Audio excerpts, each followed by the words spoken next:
Сәлем достар, қалдарыңыз қалай, жақсы ма? IT маман қазақ тілді осы IT технологияны қозғап жүрген біздің каналымызға қош келдіңіз. Әдеттегідей біз қызықты өте маңызды бүгін тақырып қозғайтын болам. Ол тақырып сайтты қалай тегін өзіміз кәсіби түрде қалай жасап үйренеміз, қалай жасаймыз. Мен осы туралы біраз видеолар түсіретін болам. Алдыда серия видеолар кететін болады. Бір жері сізге осы сайт жасау өнерін техникасын үйренем десеңіз, сізге міндетті түрде бұның барлығы пайдасы тиеді деп ойлаймын. Өйткені мен өзімнің тәжірибемде көптеген еңбектің арқасында нәтижелерге жетіп жатырмын.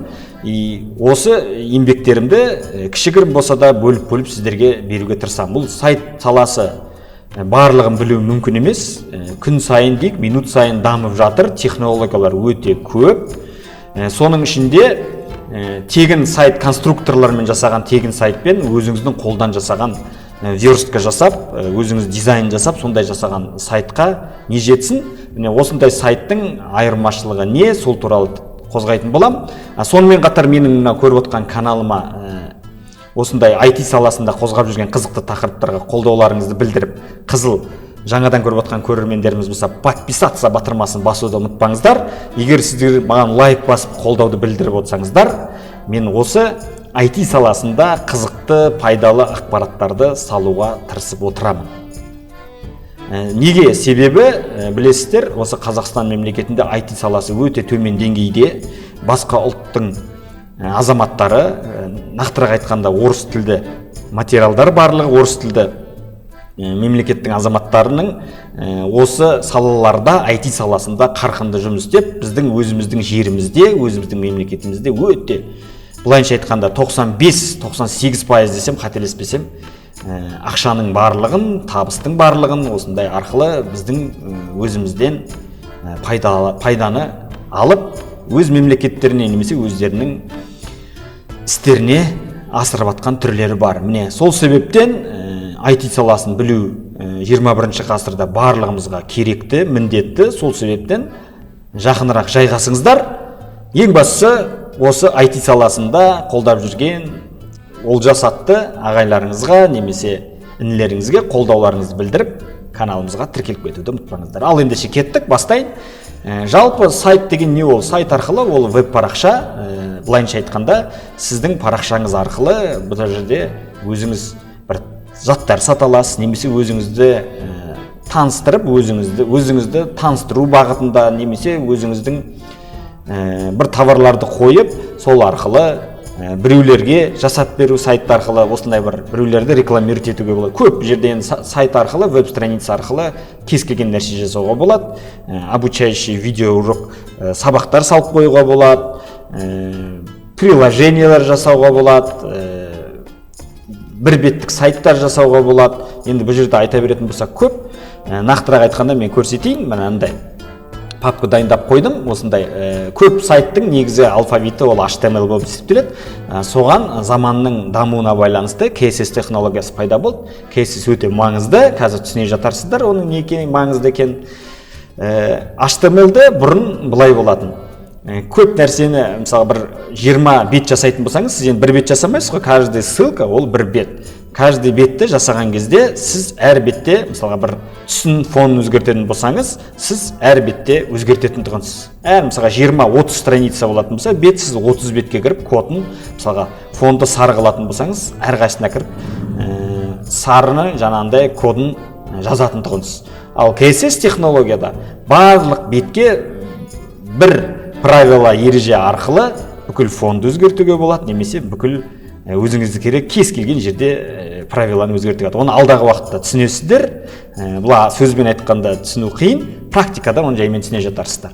Міне осындай мен папка создавать етіп қойдым. Осының ішінде көбінесе басты бет ол индекс файлымен сақталады. Көптеген видео уроктар көретін болсаңыздар, сайт туралы или бастап жүрсеңіздер, кітаптардың өзінде осындай индекс файлымен сақталады басты беттер. Міне осы жерде мен басты бетке кірем, қарап отырсаңыздар, осындай мен дайын сіздерге мысал ретінде жасап қойдым. жерде көріп отырсыздар, веб технологиялар көмегімен HTML тілін пайдалана отырып тегін сайт жасап үйрену. Негізі сайттарда мынандай нәрсе болады, сайттың шапкасы дейді. Бастапқы беті, бастапқы шапкасы болады. Көп жерлерде сайттың бастапқы жоғары жағында тұрады. Осы жерде сайт не туралы осы шапкасында жазылады. Одан кейін менюлар болады, мынандай мәзірлер. Сіз өзіңіз қоясыз дизайнмен жасап, CSS технологиясы арқылы жасадым. Div блоктарды пайдалана отырып. Міне осы жерде сіз өзіңізге қанша меню қосасыз. Менюлар осындай жоғары бағытта жасалады, немесе сол жақ бағытта жасалады. Левый меню или правый меню дейді, оң жақ бағытта жасалады.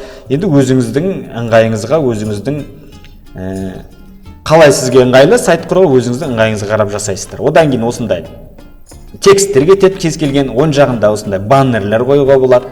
Правыйға немесе солға қоюға. Енді баннерді кез келген жерге қоюға болады. Өзіңіздің тоже қалай ыңғайлы. Сосын одан кейін ең соңғысы сайттың негізі мен сіздерге бұдан да неше түрлі түрде жасауға болады. Негізі стандартты көп жерде қолданатын түрінде көрсетіп жатырмын. Мына жерде ең соңғысы подвал дейді, шаптың подвалы дейді. Соңғы шапкасы, подвалы, одан кейін мәзір кетеді, мәзірлер, одан кейін контент дейді. Контенттер осы қойылатын жерде, осы текст қойылатын жерде основной бет дейді. Негізгі бет деп аталады. Міне осыны көрсетейін деген. Міне қарап отырсаңыздар, компактный, өте ыңғайлы. Мына доменге, хостингке салатын, домен алып хостингке салатын болсаңыз, готовый сайт, өте әдемі. Міне осы жерде бүгін менің қозғайын деп отқан тақырыбым, мына жерде шапканы немен жасайды адамдар, веб-дизайнерлер қалай қояды. Енді шахмат, то есть сайт жасаған кезде бөлінеді.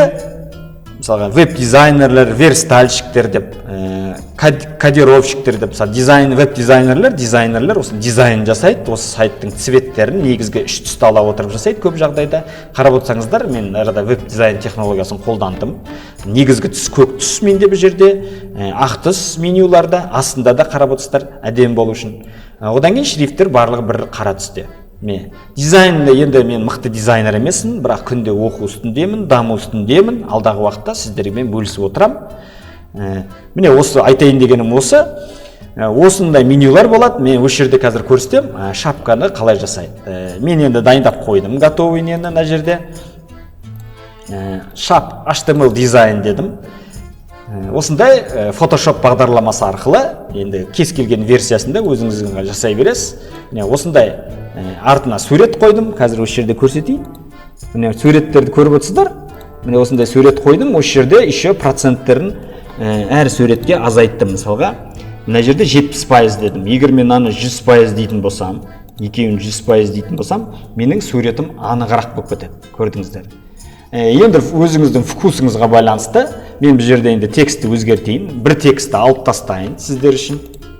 Екінші текстке жазайын, өзгертейін. Мысалға, сайт жасап үйренемін. Сайт жасап үйренемін. Мынаны аламын, мына жерге қойып қоямын. Мысалға, шрифтті өзіңіз ыңғайыңызға қарап өзгертсеңіз болады. Мен бұл жерде мысалға көк түсті алайын, немесе мына түспен сәйкес болу үшін мына жерден өзім пиксельмен өзім түсімді алсам болады. Немесе жасыл алсам болады. Енді бірдей болу үшін бірдей түс алайын, осындай ыңғайлы. Так, одан кейін мен сыртынан қалындық бердім бұған. Қалындықты страйкты көрейік, қара бермейін. Керісінше ақ берейін, немесе осы жасылдың түрін берейін, немесе мына жерде ашығырақ түс беріп көрейін. Бірдей болу үшін дизайн, жарайды, жасыл беріп көрейін, осындай әдемі болу үшін, бірдей болу үшін дизайнмен міне сайт үйренемін. Енді осыны қалай мен сайтқа жүктеймін, осы жасалып тұрған шапканы. Енді Photoshopта өздеріңіз жасап аласыздар.